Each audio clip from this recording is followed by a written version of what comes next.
Let God be your vindicator. You're not supposed to engage in every conflict. Don't fight battles that are not between you and your destiny. Most of the things that come against us are simply distractions. You have to keep your face set. It takes discipline to say, I am not going to respond, not going to waste my valuable time. I have a destiny to fulfill. My hour has come. Proverbs says, avoiding a fight is a mark of honor. It's easy to get in conflict, upset, offended, want to pay people back. That doesn't take any discipline. Avoiding a fight, not taking the bait, not being drawn into conflict, that takes your face being set.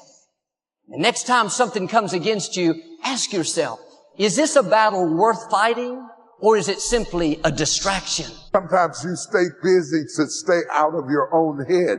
But you got all of these different voices in your head, making you doubt yourself, making you overthink yourself, making you question yourself, making you angry about things, making you intimidated by things, making you fearful about things. And for us to get out of the bed in the morning takes courage, because we have to fight our way out of the bed in the morning. Can I get an amen? And the worst part about the fight is nobody gets to pick their opponent.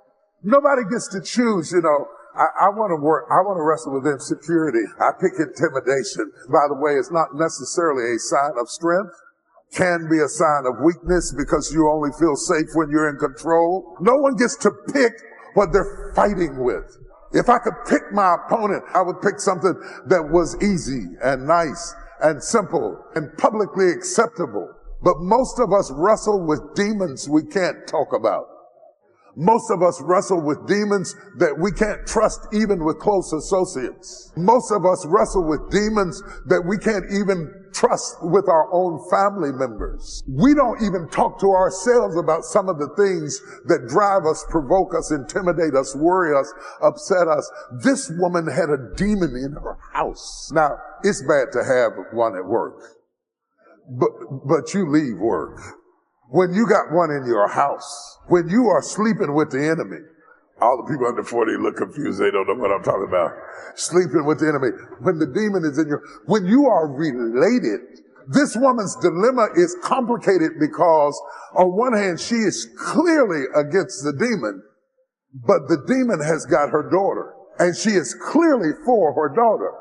What do you do when you have to fight against what you are against in what you are for? This is the oldest, most primitive approach that the enemy has used all the way back to the Garden of Eden, is to take what you hate and put it in what you love. Goes all the way back to the Garden of Eden. You have conflict because of the direct correlation between what you hate and what you love. I am not conflicted by people I don't care about. Everything I ever did, the thing that I heard out of people's mouth was, that's impossible. That can't be done. Or no. I think this idea of loving yourself as a cultural obsession has no basis in reality. But here's the challenge. When you're born, what do you got to do to be loved? Nothing. You're fat, you shit all over, you throw up, and you're still beautiful, right? TV to me is just, what do I really think? I'm going to give you my honest opinion. And then, if you don't like that, tune in tomorrow. That's the thing about opinions, man. Everybody's entitled to it. It's time to rise and shine. It's time to be about that business. It's time to understand that if you want to get something out of your life, you've got to be willing to work for it. I'm talking to the one that wants to go beyond the limit. I'm talking to the one that is willing to work a little bit harder than the next man or the next woman. I'm talking to the one that's been through hell. I'm talking to the one that really wants to take it to that level, yet no one has ever been when you step into that room. When you step into that environment, you've got to be hungry enough to eat. What is coming your way, you cannot be concerned about what can't be done. Imagine, you go from studio executive to studio executive, from agent to agent, from manager to manager, and they all said exactly the same thing. So that's very encouraging, isn't it? But you know something? I didn't give a shit. Because I believed that I can be a leading man.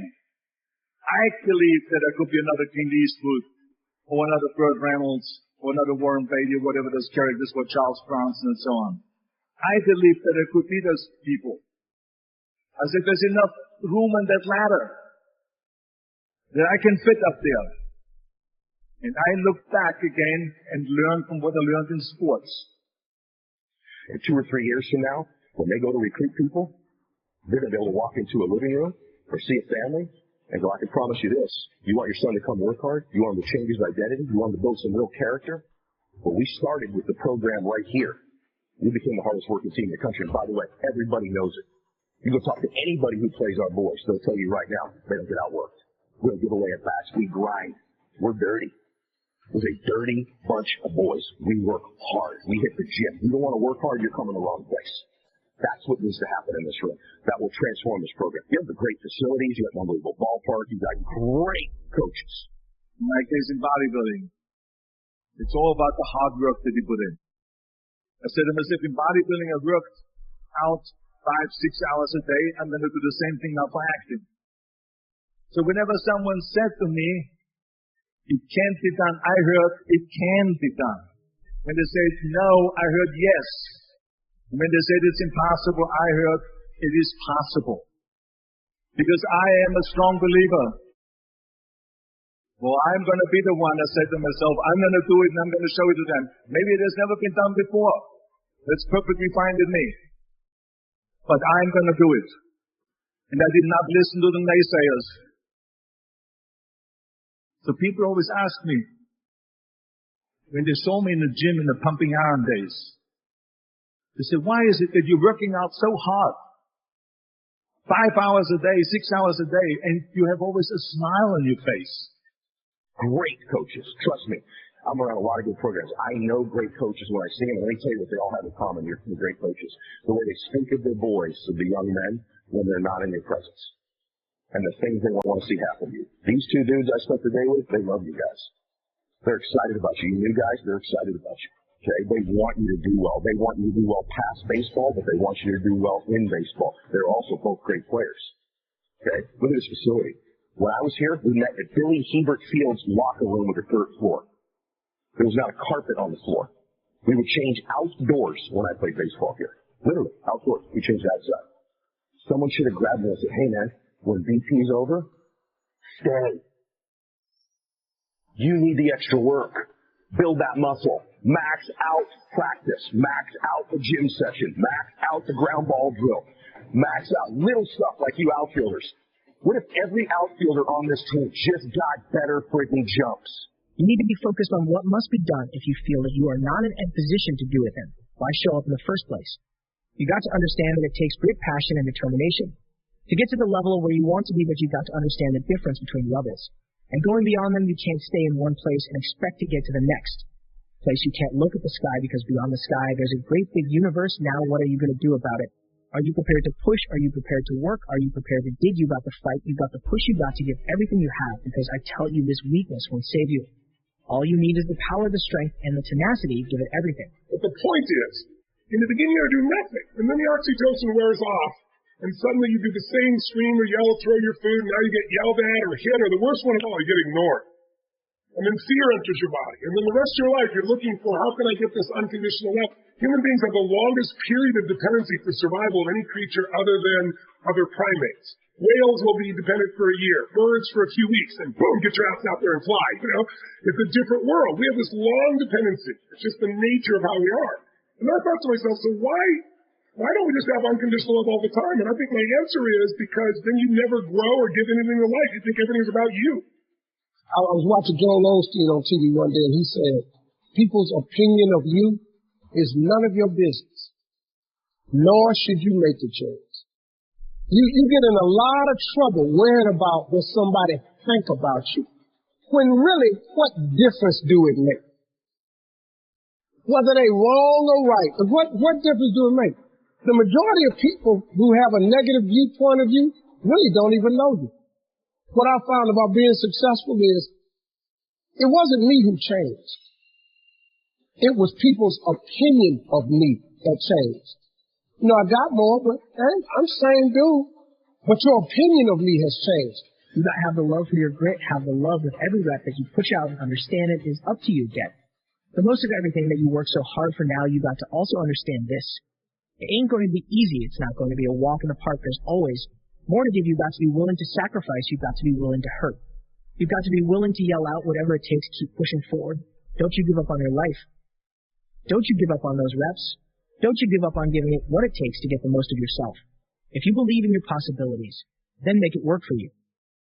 And unfortunately, there are a large population of kids that were raised in a generation of parents that were helicopter parents that thought everything should be about the child, and they wonder why they're selfish today. Or why they, don't seem to have great relationships where you got to be with somebody else, you got to put somebody else ahead of you. That's what love is. Love is putting somebody else ahead of yourself.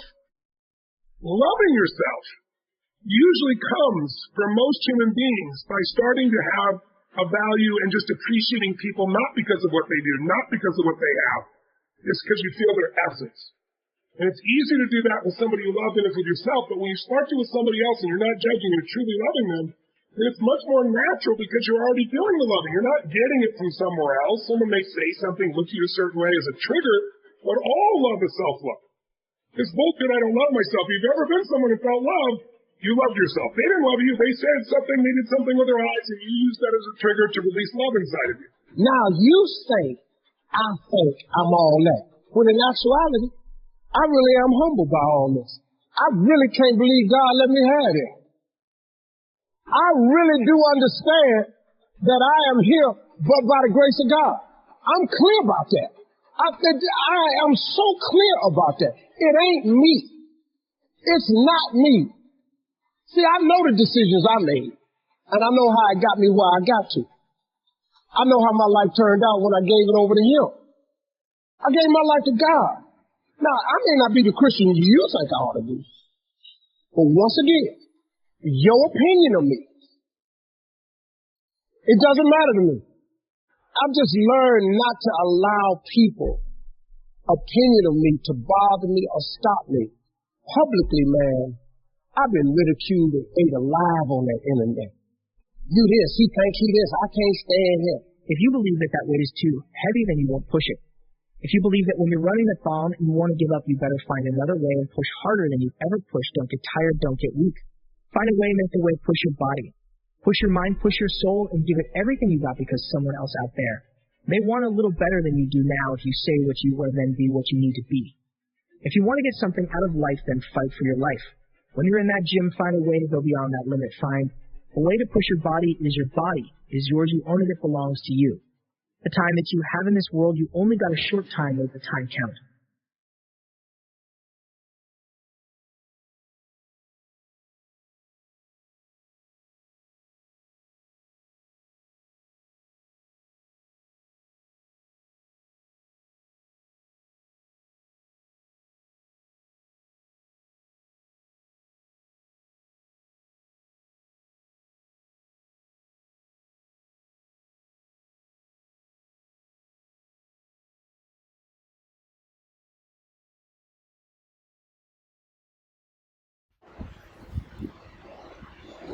Ignore things that you not ignore because love has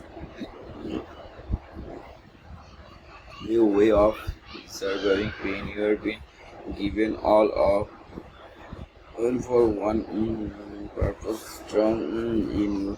Fire goes out, you cannot help all those others if you are living, not shining like you could. You are backing in balance. How much brighter, future, longer, happier could you be?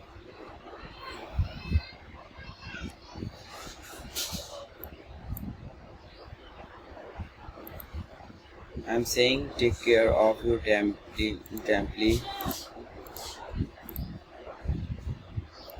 because you are so stronger. All of us, you are human.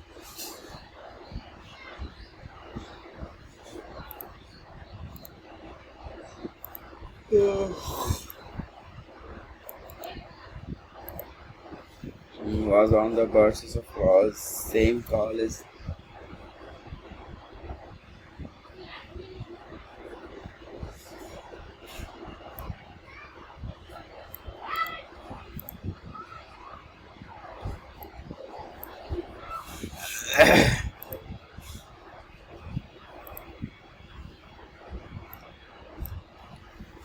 from movie moving forward and would back them all of yourself and will lot more fighters.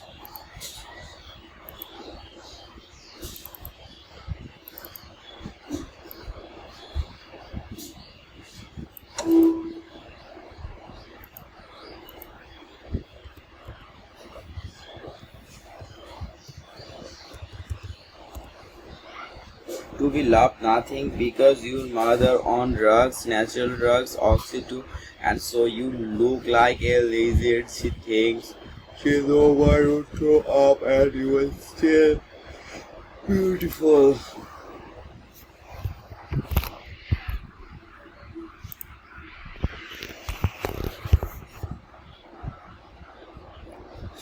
Versus in the face.